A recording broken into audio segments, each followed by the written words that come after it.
Before we get started on today's episode, we want to thank our sponsor, BetterHelp, who's sponsoring today's episode. You'll hear more about them later in the show. Hello, everybody. Welcome to the Marriage Be Hard podcast. I am your host, Melissa, MrsKevOnStage Fredericks. And I know you're probably wondering, well, girl, where is Kevin? This is a marriage podcast, but the person you married to ain't here. Okay, relax. Calm down. He is off doing some Hollywood stuff. He got called for a last-minute audition that he is doing, and it's essentially all day long. So that sounds like he's in, toward the end of the game, toward the end where they only got a couple folk because he there all day. So, in the beginning when it's a ton of folk, you be in and out in about 5 minutes. He been there all day. So I think this is good news. But also it's a bunch of other people still involved. So we'll all see together. So if news hasn't been announced, send up your prayers, okay?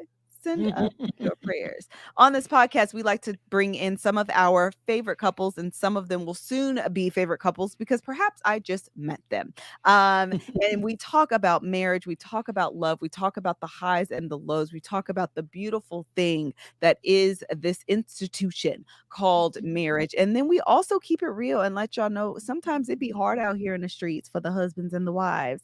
And that's just life. That's just is what it is. Okay. And we hear through thick and the thin. All right. So today on our podcast, we have none other than Rod and Karen. They are the hosts of the Black Guy Who Tips podcast. They are comedians. Comedians. I think comedians is female, right?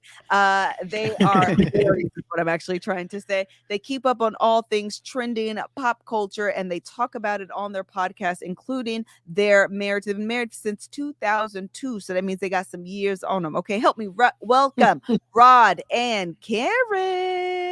Hey, thank you for having us. Happy to be here. Thank you so much. I'm excited. Very good. I'm excited as well. Okay, so let's go ahead and jump right in. We like to start our podcast with your love story. We love a good, warm and fuzzy or funny love story. So tell us, how did the two of you meet? And if there's an argument in terms of a disagreement on how the details happen, even better, because we want to hear both sides. Well, the thing about me and Roderick, we are the people everybody is like, oh, you two, because we've actually known each other since elementary school. Oh, I love and we went to the same elementary, same middle school, same high school. Even went to the same, graduated from the same college. And we've been together since we were 16. And the thing is, I remember, because me and Roderick had been friends for a while, and I was the aggressor. I was like, oh, I know what I want. I was one of them people. So what had happened was that this is way before Tyler Perry and all this stuff. This is when I forgot the name of the play, but it was like, Mama,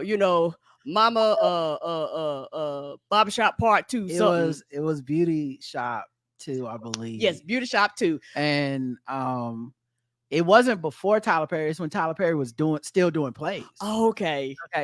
Yes. And so I had got some tickets. And so my mom was like, well, I got tickets to the play. Do you want to go with somebody? I was like, you know what? I'm going to ask Roderick. Do he want to go with me? So me and my mom went down there, and I was like, I talked to Roderick's mom. I was like, I want to go to the play, with him, blah, blah, blah, blah, blah. So he come up there and I asked him to go. He told me no. Hurt my poor little feelings. I got in the car, rolled back. I was all sad. I was like, well, I guess he don't like me like I like him. In my defense, I was a 16-year-old nerd. Like I was playing basketball with my friends in the backyard. And at that point, me and Karen, we were like really cool friends, but I didn't know anything about girls. I was playing with Transformers and stuff. So she asked me to go to see a play, and I looked at it almost like if you asked a friend to go, like, hey, you want to go to the mall or something? And I was like, no, I'm playing basketball. Like, we'll just see each other at school tomorrow or whatever. And then when I went back and told the fellas, like, yeah, they were like, what happened? I was like, oh, this girl asked me, did I want to go to like see a play or something? But we playing ball, and they all were like, are you out of your mind? A girl asked you to do something and you want to hang out with us sweaty, stinking dudes playing basketball outside. And it's like, as we were playing, it just dawned on me, like, y'all are right. I gotta go. And so I left all of them. I rushed to the house. I took a shower. I called Karen and was like, I changed my mind. Please don't take someone else. And we ended up going on our first official date to see Beauty Shop 2. Yes, and it was so much fun. It was fun. It was audience participation. They hit all the tropes. Dark brother, light skinned brother saver. All the tropes. We were booing. We had a ball, and we had our first kiss afterwards. Yep. Wait a minute. Okay, so are you recognizing on this first date that your friendship is turning romantic, or is it still very like friendship vibes? For me, I was realizing because all the guys told me and my dad and everybody was like, this girl must like you, and I was like, oh, so it must be more than just friendship stuff.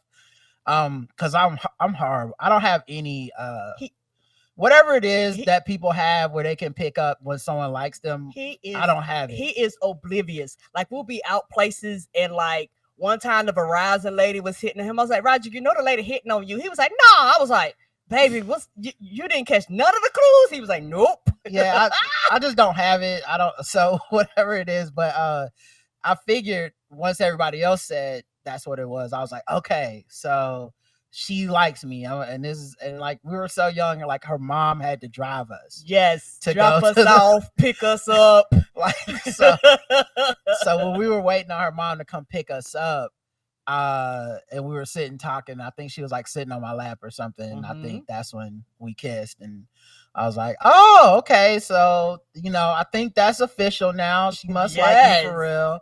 And so it, that I think that's how it was a slow realization, as you said, on the date.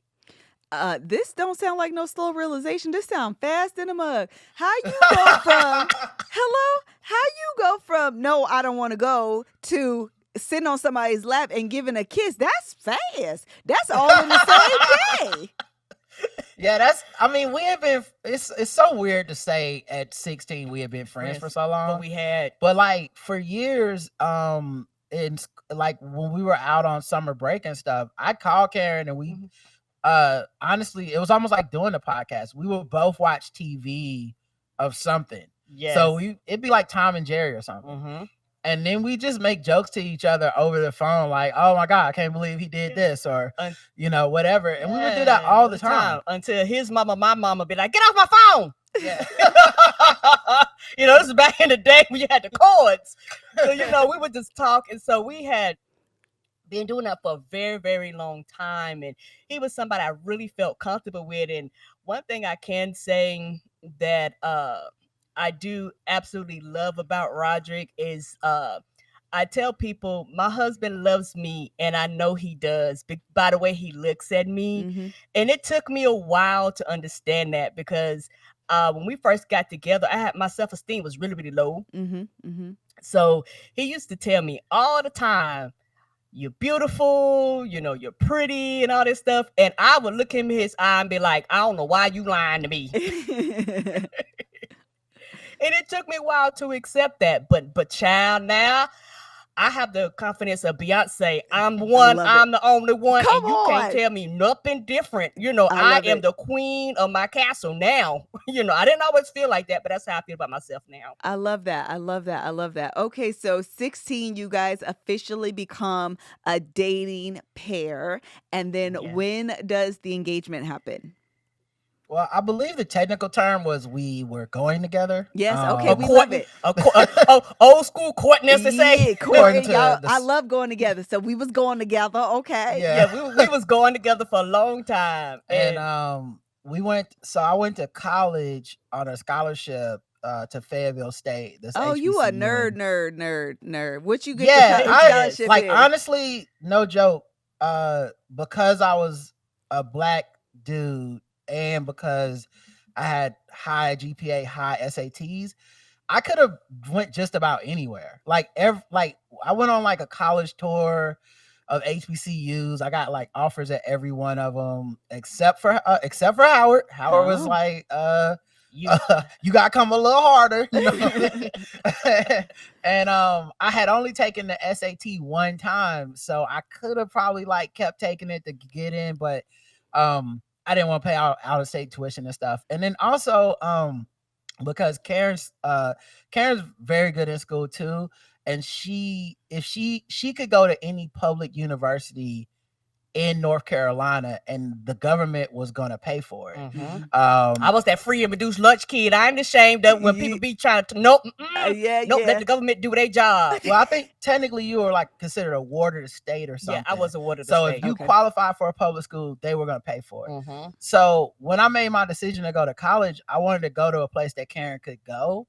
So I went to Fayetteville State because it's an HBCU, but it's a public university. Right. And I was just a year ahead of her. So it's like, as long as, we're both doing good in a year, she'd at least had an option to come to college with me. And so that was how I chose the school I went to. And then when she came up there, we were so broke. I had my first credit card. The one they give you for like a free T-shirt. Yep. They trap you in debt. It's illegal to do that now. It should be. Can't do that no more. It's so interesting to hear you say that. And you were all the way in North Carolina. I was up in Seattle, and they had the exact same T-shirts and the exact same predators standing on the line, giving out college kids credit cards. Mm-hmm. That's wild. Because you ain't never seen nobody in no sweet Citibank T-shirt. Like, where you get that Chase T-shirt? Never in your life. Never. Just all debt. So, but because of this credit card with I don't even know if I had $1,000 balance. I think we maxed it out for the card. So we went to the mall. And we picked out a ring set that was a engagement ring and 2 wedding bands. Mm-hmm. And I want to say it might have been $500. Wait a minute. Stop. Wait, Roderick. Karen, stop. Because what you just said is y'all got a bundle deal for your wedding band, ring, engagement band, and husband ring for $500. $500. Yeah, Let me make sure your fingers are still on your hand right now, because your whole fingers just right fell there. Off. Yeah, it's still there. I can't believe it still fit. But wait, you guys haven't changed your rings? That's the exact same one from 2002? Yeah, that's it. Yeah, this is we haven't changed or upgraded them. Nope, nothing like that. I just got mine soldered together because they used to spin in 2 different directions, so I got them melted together to become one. And the same ring. Shut up. Do you guys have plans or want to change them out, get new rings? I've thought about it a lot of times because, we have money now, but honestly, at this point, it really is sentimental to me. It wouldn't feel this, even if his ring cost $1 million, it really wouldn't feel as valuable as this one does. If anything, I would have one on this hand. I'll probably put the other one on the other hand. You know how to have one on this hand and I would do something like that. But I still think I would keep this one because it means so much to me. Because, child, we maxed out that credit card to the fullest. I absolutely love this story. That's fantastic. That's really freaking great. I love that you're still wearing them. My ring was also $1,200, but I had lost it on accident on purpose, and then I got a new one.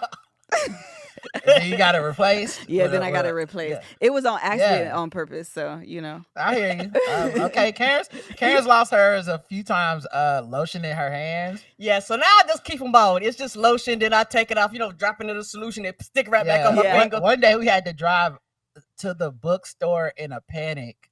Yes. Because she lost it lotioning her hand in the parking lot. Because I set it in my lap and forgot it was there and got up and it fell on the ground. We found it, but the bookstore was just about to close. We were panicking, but we found it. So. That's stressful. That's a stressful.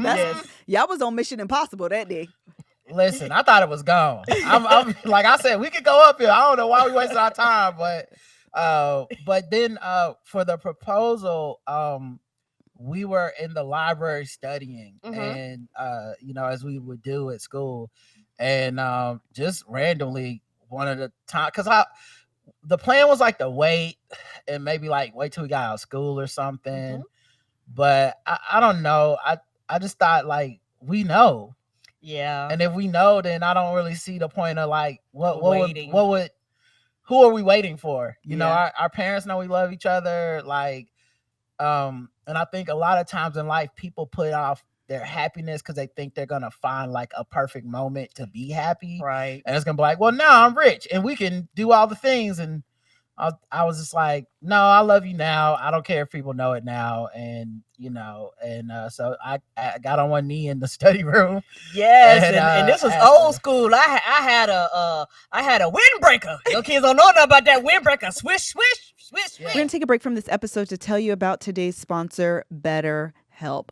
I actually just started. I think I told you guys I would give you guys an update. I just started with a brand new therapist who is helping me focus on my future and my goals for the future. Listen, all therapists have like different areas of expertise, and depending on what your personal goals are, you want to be matched with someone that aligns with your goals. And that's the beauty of BetterHelp. They will do the breakup for you. You can go through and interview as many therapists as you want. And the one that you like, you keep. And the ones that you don't, the app breaks up for you. None of this is not you, it's me business. They take care of it for you. Okay. We all need therapy. We all need a little help, a little accountability, someone to talk to, someone who has the knowledge and the interventions we need to help us get to where we want to go and be the people we always dreamt of being. Okay. Do you ever feel like your brain is getting in your own way? I think we've all felt that way. If you don't feel like you're your biggest critic,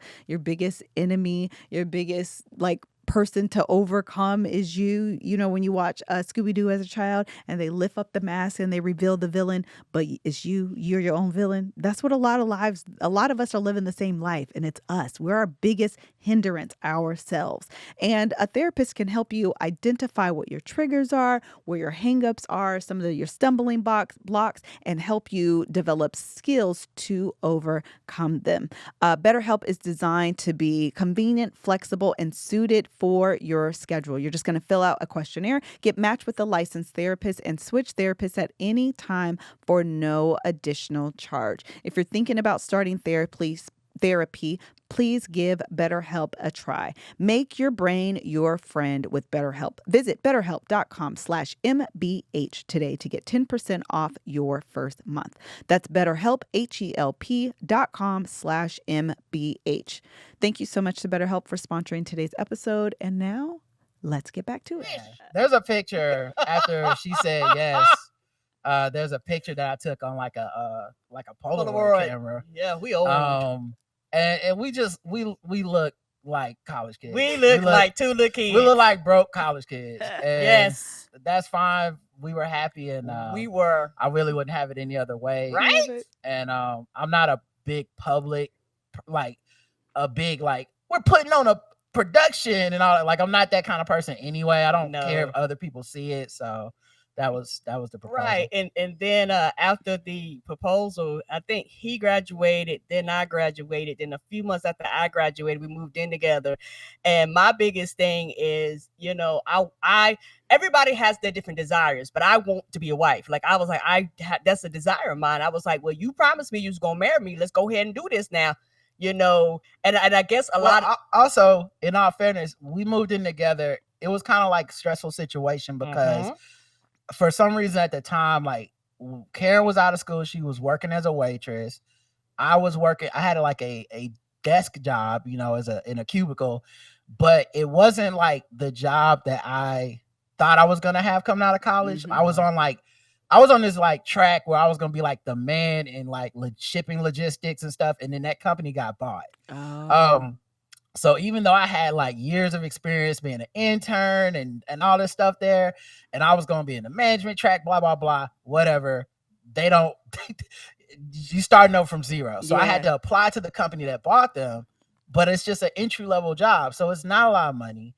I'm in my first apartment, but I'm living with my parents. She's living with hers. And we're like, okay, we should save money for a while. And then we can maybe we get a house or something. But her mom really just started being like, you got to go.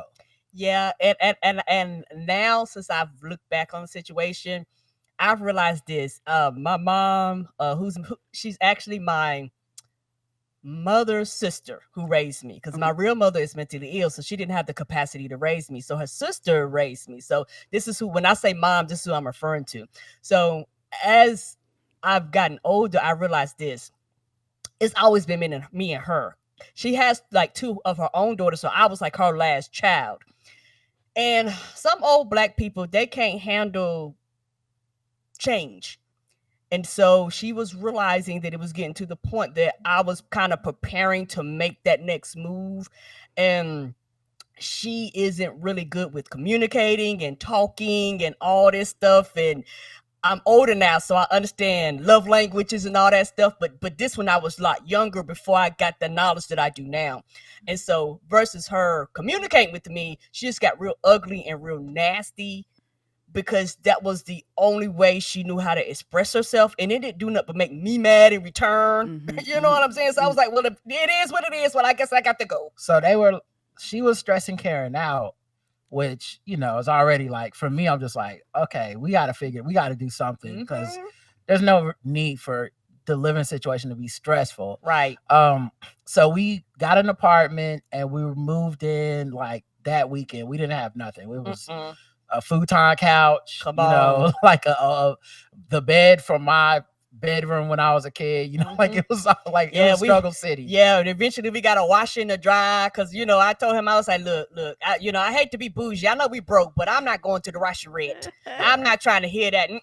So I like to wash clothes at the house. So we moved in, but then it was like Labor Day weekend. And, we were like, let's get married, Yes. And we were so naive to how the process goes. Like, yeah, we went to the Justice of the Peace. And we was like, we want to get married. They was like, you wait need a minute. witnesses. Wait, you guys, hold on. I just have to ground myself in who you guys are as people, because y'all seem spontaneous in a mug.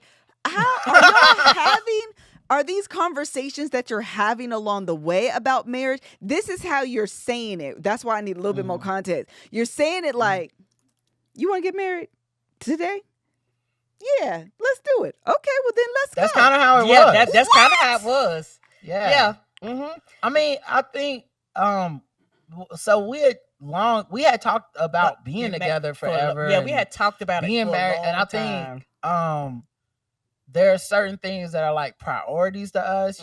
For Karen at that time, she really just didn't want to be like just shacking up or whatever. She wanted to be married. Because I was like, I seen too many women. Me personally, I guess for my thing, I was like, I seen too many women, and there's nothing wrong if you choose to do this, but I was like, I don't want to be with you for years, have children, and you not make me your wife. Like, for me personally, that's not a thing for me. Sure. So I was like, if we're going to be living together, let's go ahead and get married. What is we waiting for? Right. Yeah. And then also we didn't really we're not really like a showy, flashy couple. So like, we really weren't planning on like a huge wedding or something. We were thinking of that as like a thing that like, well, before all the trouble with Karen and her mom, it was like, oh yeah, sure. We'll save and one day we'll do da-da-da-da. Yeah. But once it's like in motion and it's like, okay, well, you have to move out. Okay, cool. Okay, we're getting an apartment. Okay, cool. Karen's like, I would like to get married. I'm like, all right, we don't have any money.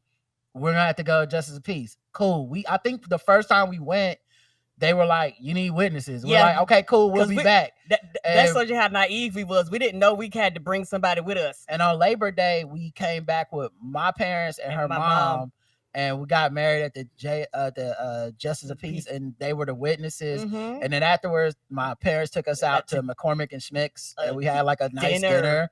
And then, I mean, when I say we didn't dress up, like we look business casual. Child, I had me a skirt set. I remember it. It was like a white skirt set. It had these big pretty flowers on it. I had some pink open toe shoes. It was so relaxing. And the thing is, we got married so quick that when we show back up to work, everybody was like, you got married? I was like, yeah. Yeah, my coworkers got mad at me. Mine did too. They was upset. They was like, you ain't tell nobody. And maybe because I'm practical, I was like, bills don't stop just because you get married. I was like, I still got to work.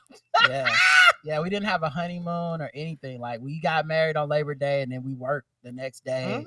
And my coworkers noticed my wedding ring, and then they were like, did you get married? And I was like, yeah, yesterday we went to the Justice of Peace. And like, well, you didn't tell us. I was like, we didn't really plan it. It was a lot of things happened in those 72 hours, dog. And then they took up a collection and got some money for us, and we bought like a vacuum cleaner. Yeah, our very first vacuum cleaner. Okay, so now you guys have been married for more than 20 years at this point, right? You guys are at 21, 22 years. Okay. So all right. She's trying to process it. I am trying to process because this is a wild story to me. I mean, it's beautiful.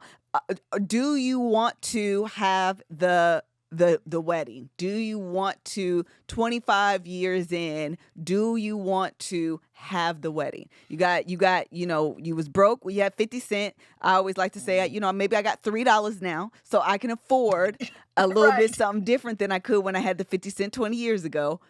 Are you either of you interested in doing it for real?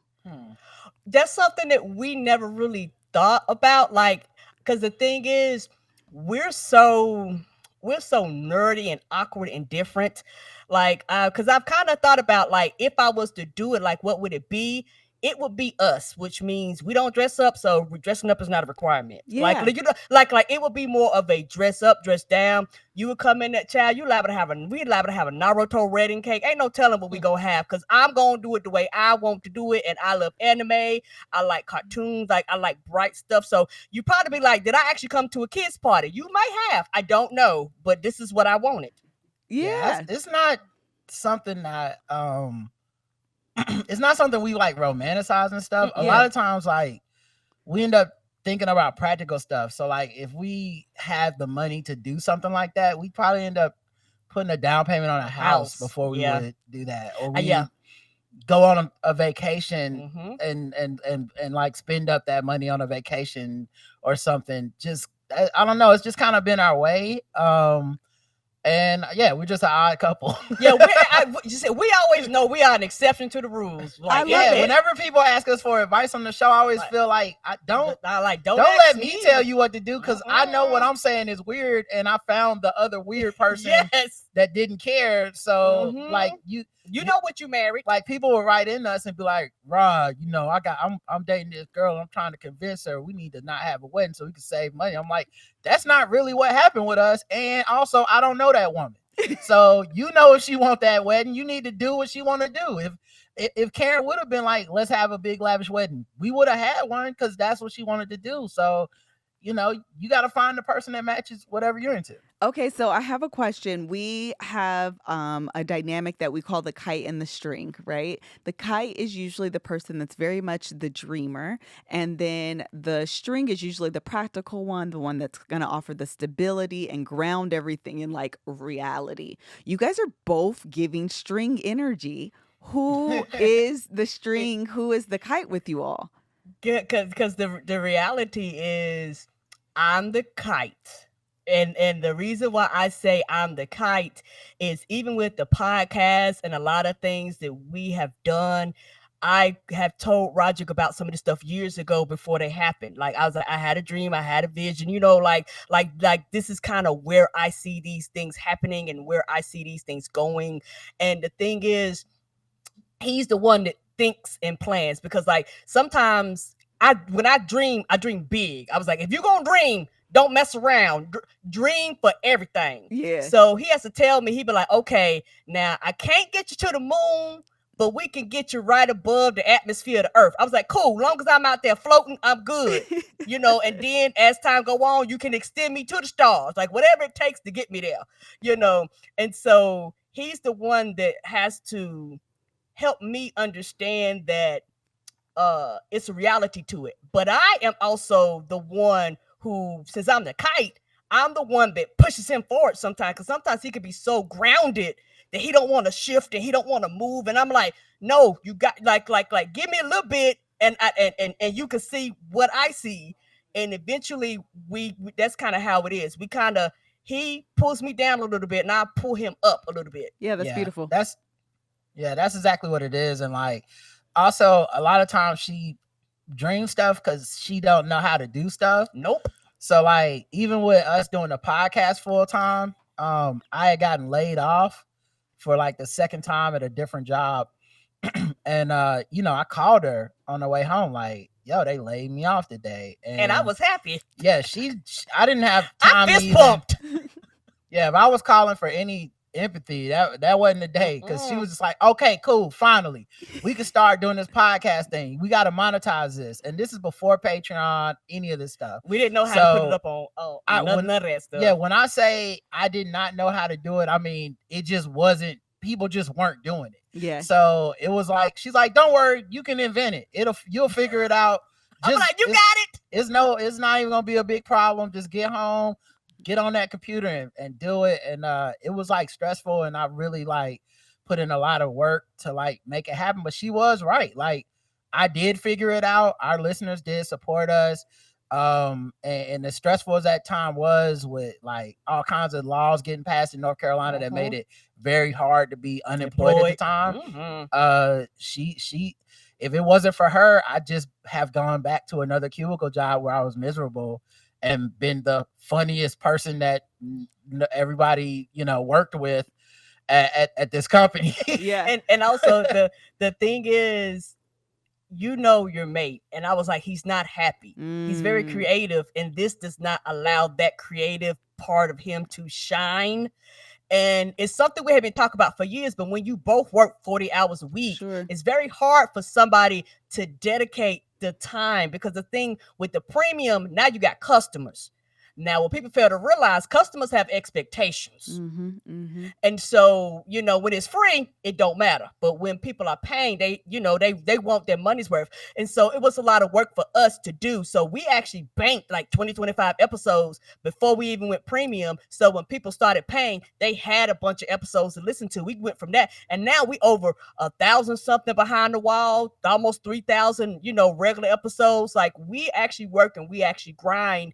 And I think that a lot of that has to do with his dedication and my dedication to help push him to see the things that I was seeing years ago. That's beautiful. So how long now have you guys been full-time entrepreneurs?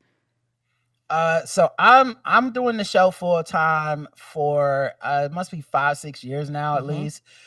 Karen still works her day job, which is so interesting, because she could have not. She could have quit. Like, it might have been a struggle at some point, but she could have quit.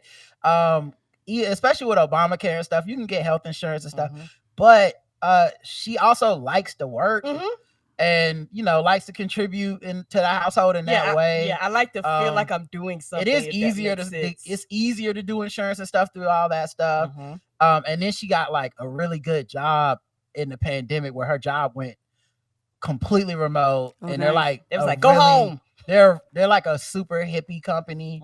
These like, they care about how you feel and stuff. This sounds like the perfect company for you to be working at. Yes. It was an adjustment, because she came from a very like messed up company that at first that was very like, it was just a bad place to work. Yes, it was. And so I remember when she first got this job, she would be so anxious and nervous about every little thing. And I was like, I don't think these people are the kind of people like your old job. Yeah, because it was like an abusive relationship. Me and him had to talk about that. And he had to talk, because I would respond like they were going to do these things. And Roger would have to sit me down and be like, are they showing signs of this? I'd be like, no. He'd be like, it's okay. You've been abused. It's you PTSD. It's a different thing.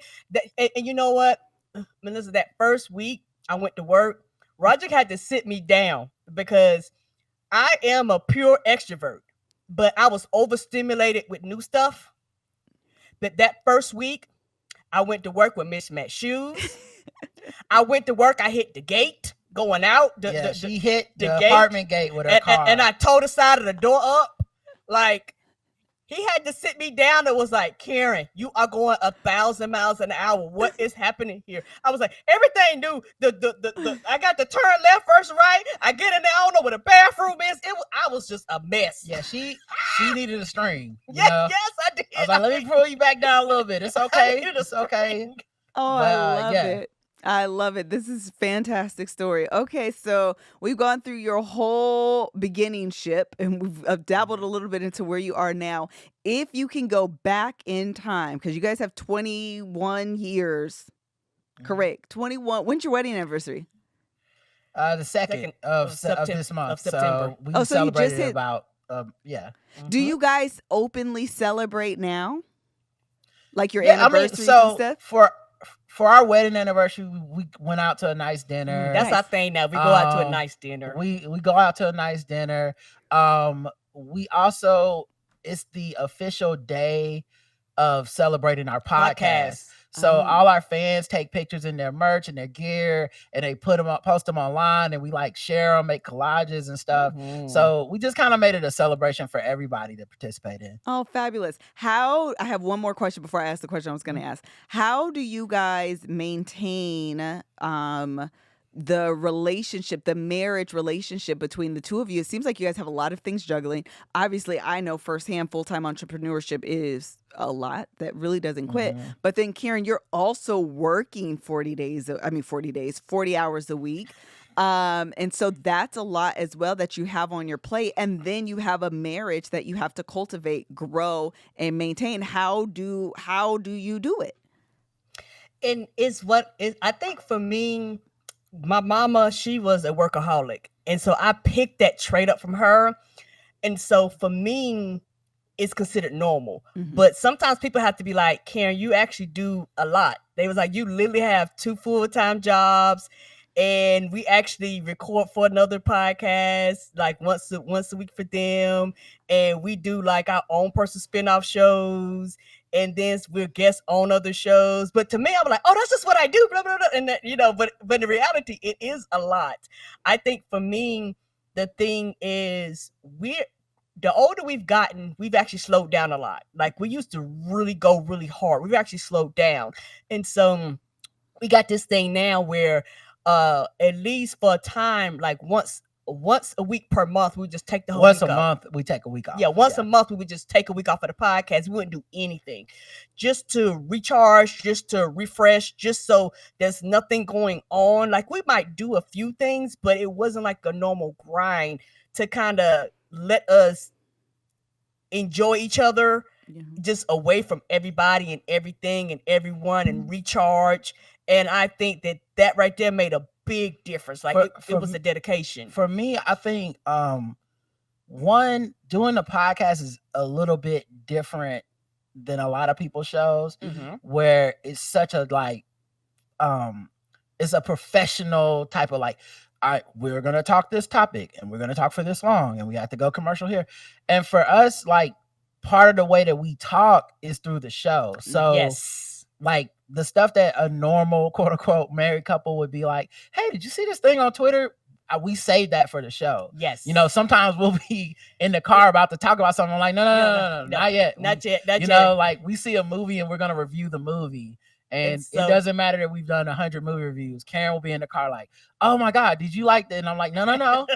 We'll do this on the show. Let's save it for the show. And also, because we actually talk to each other for a living, I think that for some like servers and hosts, it bothers them, because sometimes when we go out to eat, I'll be on my iPad, he'll be on his iPad, but we're still enjoying each other's presence in company. Yeah, they don't know that for us it's like a break to not talk. Right. They think like, look at this unhappy couple. They can't stand each other. People don't even talk anymore. What is wrong with the kids today? But the other thing I was gonna say too is, like, there's still like conversations and stuff that you have that just have nothing to do with other people. There's no microphone, there's no performance. And so we still have to have those conversations. We still have we've been together for so long at this point, that we understand when we need space. Yes. Because like during the pandemic, now she's not leaving the house and I'm not leaving the house. Right. And so we got 2 bedrooms and some space in here, and you have to like really know a person and be very secure with the idea of like, she may be in this room for 7 hours uninterrupted, and I may be in the other room for the same amount of time, and everything's okay. Like, yes, it wasn't a panic. Yeah, like every once in a while you walk in and be like, everything good? You anything you need to talk, everything cool? All right, cool. I'm gonna leave you alone. And so I think that's part of it too, is like separating like the show from like life stuff, and then just making sure that our marriage isn't part of like the entertainment and performance. Like, I know people love like oh, black love this black couple. But there's a lot of stuff that we just don't share because I don't want to turn that into like content or work for me or for Karen because it has to matter to us more than it should matter to an audience. Correct. I was going to ask you that to make sure that you have moments that are sacred and just for the two of you, especially when your life, your relationship, like you said, your words become your job. You do want to, because if I have the conversation with you now, I won't have the same reaction. Maybe I won't ask as many questions because I already know it in the back of my mind. So I want to have that for the pod or whatever we're doing. But sometimes I just want to talk to Karen, who's not a podcast host. I just want to talk to you because you're my wife and you're my friend and I love you. And let's just have this conversation. And we don't have to share it on, for public consumption because then you commodify.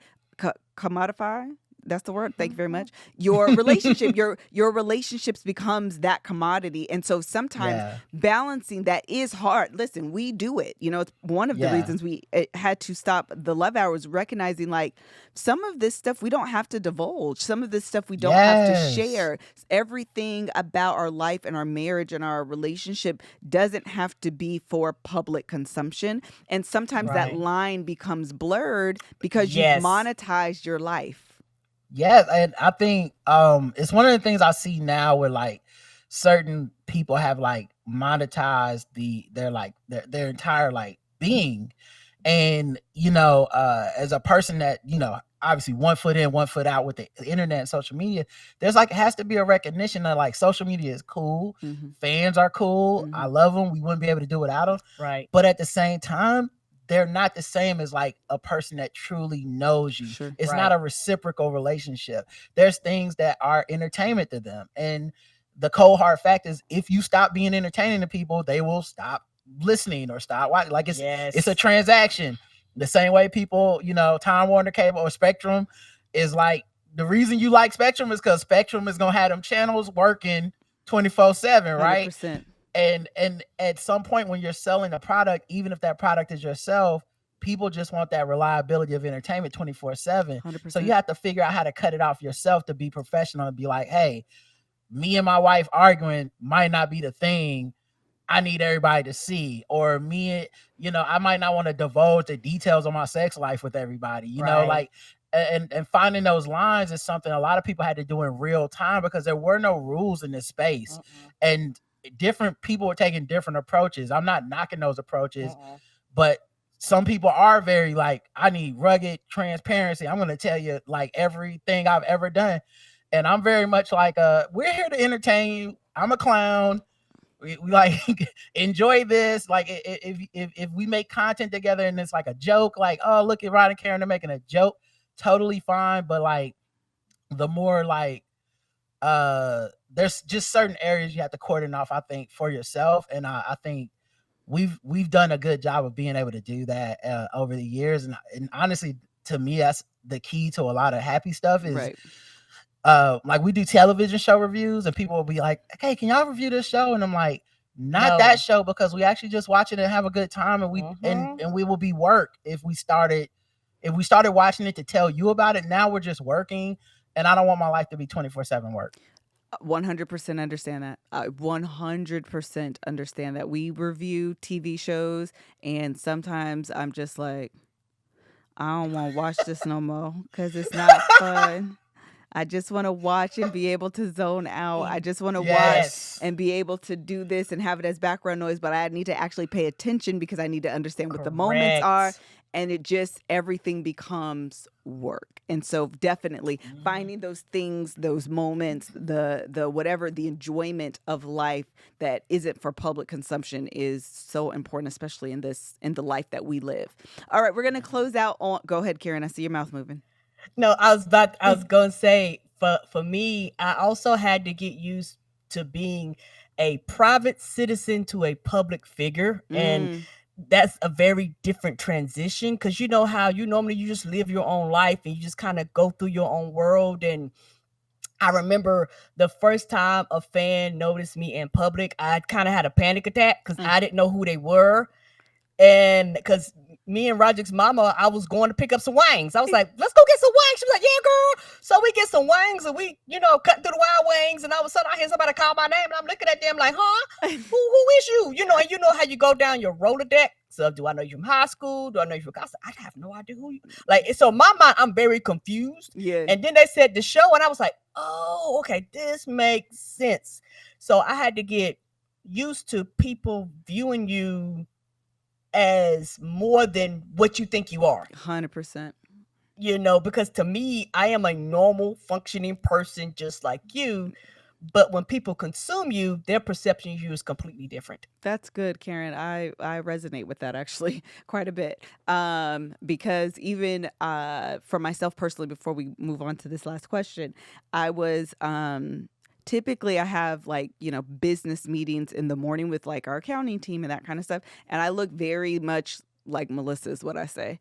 Usually I've only taken a shower because I'm going to take the kids to school. And then I come back and do everything else that I have to do to get ready for Miss Kev on Stage. Yesterday, I had such a stacked day that I got dressed, did my hair, did my makeup, got dressed, and took my meetings as Miss Kev on Stage, essentially. That's how I delineate the two. So I get on camera. They're like, what's happening? Why do you what's going on? Yeah, you have red lipstick on. You look so pretty. And I'm like, first of all, don't say that because you're trying to tell me I don't look pretty. Last week when I saw you, that's I see what's happening here. That's not what you said, but that's what I heard. So I'm confused. And so I told them, I'm like, I know normally I join these meetings as Melissa. Today I have to be Miss Kev on Stage because Melissa, the person, while I do love to get dressed up, don't ever get it twisted. I do. The reality is, when I'm just in mom mode or I'm running errands, I'm not the influencer that's like, this is what I wear to take errands. And this cute matching girl, if I don't give me this holy shirt, that's probably Kevin's, and these pants that got bleach on them and these flip flops. And yes, I wear them with socks so I can run these errands and get back in the house. And I just pray to God don't nobody see me because if you see me out as Melissa Fredericks running errands, you're going to be disappointed. Right. Because you think of Miss Kev on Stage, she got her hair done, she going to have a fly outfit, she going to be smelling good. Absolutely not. Melissa's running around here like Who Shot John? And y'all have kids, so that's also a thing where you have to decide when are they going to be personalities or just these other, because their parents made a decision to be public. They might opt to not it's affecting them too. Yeah. But also it's paying for the rent too. So you know what I'm saying? It's decisions have got to be made. Like with us, with us doing the podcast and working hard, stuff like that. The number one thing people ask us, how do we do it? And I turn around, I'm like, oh, we ain't got kids. And they give me the most blanket stare. I was like, no, you don't understand. When you throw kids in the mix, it's different considerations. Yeah, you have to.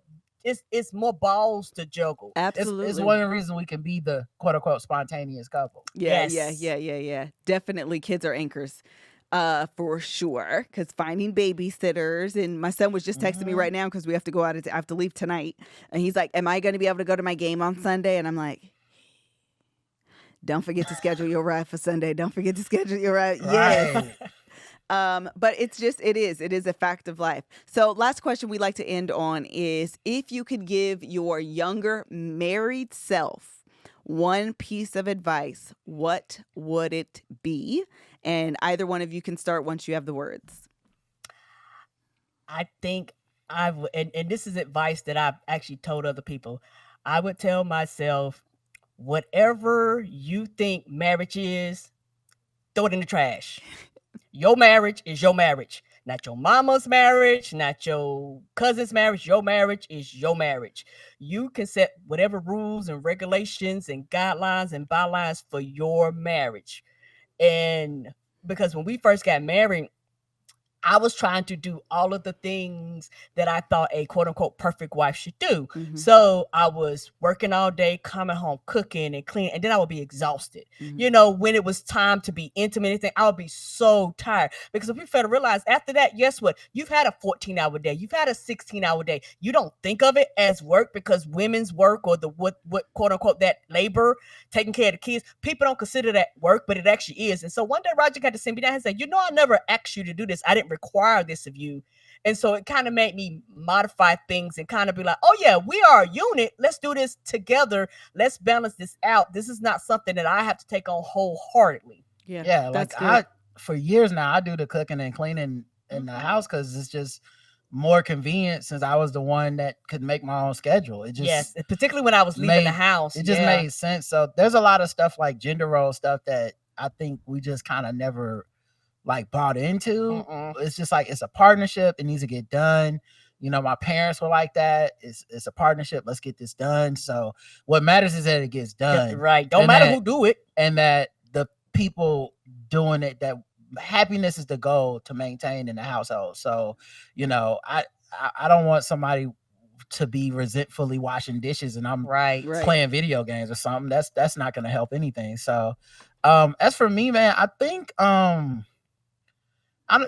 you know, definitely marriage can look like what you want it to look like. Definitely not worried about living my life for like someone else's like approval of my life. I feel like everyone feels like they're on a track because we all get like picket fence, 2.5 kids, house, this type of job and stuff. And my parents knew I was very creative as a kid, but they always, you know, they Black parents. It was, you know, hey, make sure you have a real job, quote unquote. His dad had to sit him down, go, you sure, sir? You sure? You can do this stuff on the side and all that stuff. But I think I would say trust yourself, you know, because I'm not arrogant, but I'm very confident, and I do know there's a lot of stuff I can do that people just don't know I can do. Right. Because I just don't walk around trying to prove it to everybody all the time. But, you know, I wrote for a television show in New York for, 2 seasons in the last year. I definitely didn't see TV writer as a thing that I like was going to pursue. But when it kind of like was put towards me, like, would you like to try to do this? I never thought I couldn't do it. I was like, yeah, I can do that. And so I think telling myself like, yo, trust in your talent. You actually do have it. And it's okay to lean on that.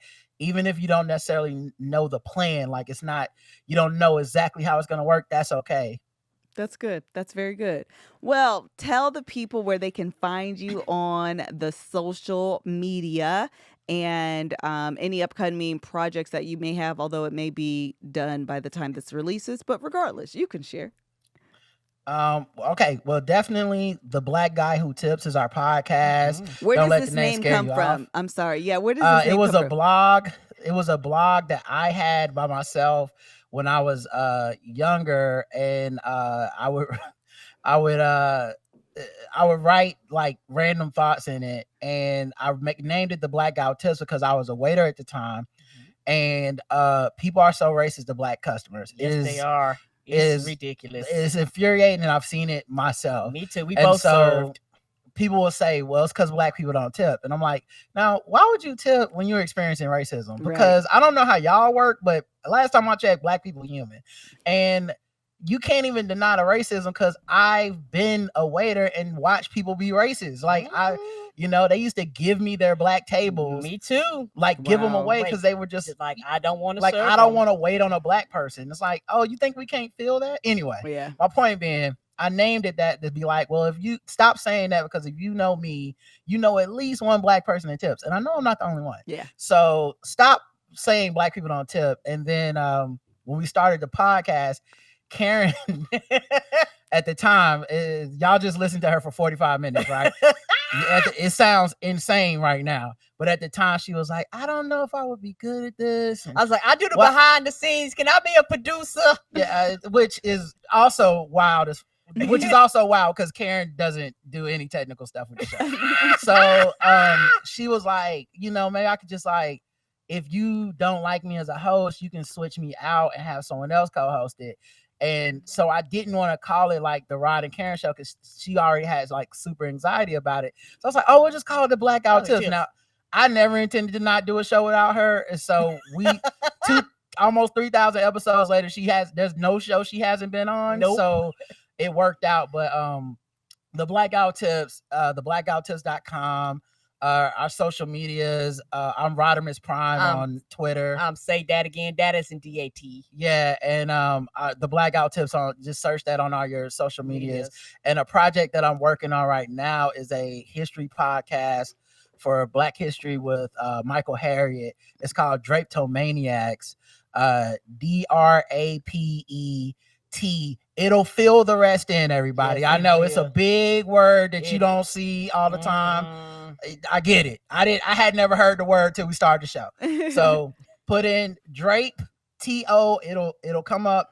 And check that show out, check that podcast out. I've written a lot of episodes. I've done some voice acting on it, and it's really educational, but it's really fun. Especially if you're a person that's kind of like sensitive about our history, it's still funny and it's like couched in comedy. So it's like a teaspoon of sugar to help the medicine go down. So I love it. Check that out. Very good. Well, listen, Rod and Karen, thank you guys so much for joining me on today's episode. You guys are a riot. Really good time. Please make sure that you check them out. Until the next episode, bye.